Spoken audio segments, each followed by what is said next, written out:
Hi అండి, welcome back to my channel Gautami Yugandhar cute little family vlogs. ఈరోజు మనము కోవా గులాబ్ జామున్ ఎలా చేద్దాం చూసుకుందాం. ఫస్ట్ ఒక 100 గ్రామ్స్ అంతా కోవా తీసుకుందాం. 100 గ్రామ్స్ అంత కోవా తీసుకుందాం. దీన్ని బాగా మిక్స్ చేసుకోవాలండి. బాగా కలుపుకోవాలి. సాఫ్ట్గా వచ్చేలాగా బాగా కలుపుకోవాలి. ఇలా బాగా కలుపుకున్నాక ఇందులోకి 1 స్పూన్ అంతా మిల్క్ పౌడర్ తీసుకుందాం. మిల్క్ పౌడర్ వేసుకున్నాక మైదా 2 స్పూన్స్ వేసుకుందాం. ఇలా మైదా మిల్క్ పౌడర్ వేసుకున్నాక బాగా దీన్ని కలుపుకుందాం. చూడండి, ఇలా బాగా కలుపుకోవాలండి. మీకు ఏమైనా గట్టిగా అనిపిస్తే ఇందులోకి 1 స్పూన్ వాటర్ లేదా 1 స్పూన్ మిల్క్ యాడ్ చేసుకోవచ్చు. నాకేం అవసరం లేదు, అంటే నాకు మెత్తగానే ఉన్నట్టు అనిపించింది, సో నేను యాడ్ చేసుకోలేదు. మీకు కావాలంటే యాడ్ చేసుకోవచ్చు. సో చూడండి, అయిపోయింది. బాగా కలిపేశాక ఇలా వంటలాగా చేసి ముద్దలాగా చేసి ఒక 10 మినిట్స్ లేదా 5 మినిట్స్ పక్కన పెట్టేద్దాం. ప్లేట్ పెట్టేసి పక్కన పెట్టేద్దాం. సో తర్వాత షుగర్ సిరప్కి రెడీ చేసుకుందాం. అది నానేలోపు 2 కప్స్ ఆఫ్ షుగర్ దీనిలోకి వేసుకుందాం.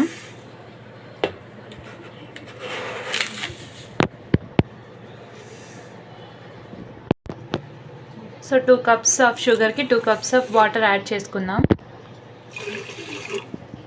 సో చూడండి, షుగర్ సిరప్ రెడీ అవుతుంది.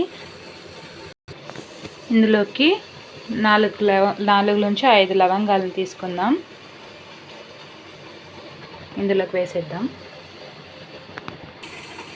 తర్వాత 5 నుంచి 6 ఇలాచీలు పొడి కొట్టుకొని వేసుకుందాం. సో నేనైతే ఇలాచీలని ఇలా పొడి కొట్టి తొక్కలతో కూడా వేసేస్తున్నానండి. మీకు కావాలంటే పొడి మాత్రం వేసుకోవచ్చు. ఇందులోకి నేను ఫుడ్ కలర్ కోసం పసుపు వేస్తున్నాను. కావాలంటే ఫుడ్ కలర్ యాడ్ చేసుకోవచ్చు. సో ఇప్పుడు ఆ సిరప్ రెడీ అయ్యేలోపు ఉండల్లాగా చేసుకుందాం. చిన్న చిన్న ఉండల్లాగా చేతికి కొద్దిగా నెయ్యి అప్లై చేసుకొని గుండుగా చేసుకుందాం. రౌండ్గా బాల్ షేప్ చేసుకుందాం. సో ఇలా 2 చేతులతో ఇలా రౌండ్గా చేసుకుందాం.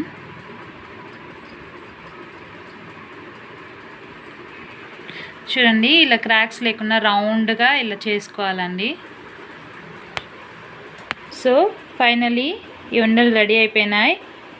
సో స్టవ్ అంటించి ప్యాన్ పెట్టుకొని ఆయిల్ వేసుకుందాం.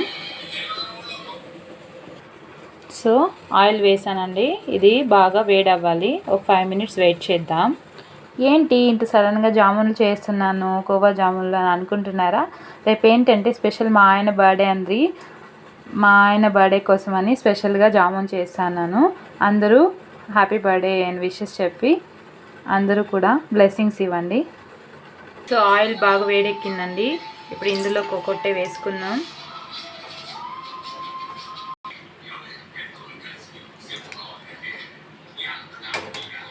ఇలా బ్రౌన్ కలర్ వచ్చేంత వరకు కాల్చుకొని పక్కన తీసుకుందాం. సో ఇలా కాల్చుకొని ఇలా షుగర్ సిరప్లోకి వేసేద్దాం.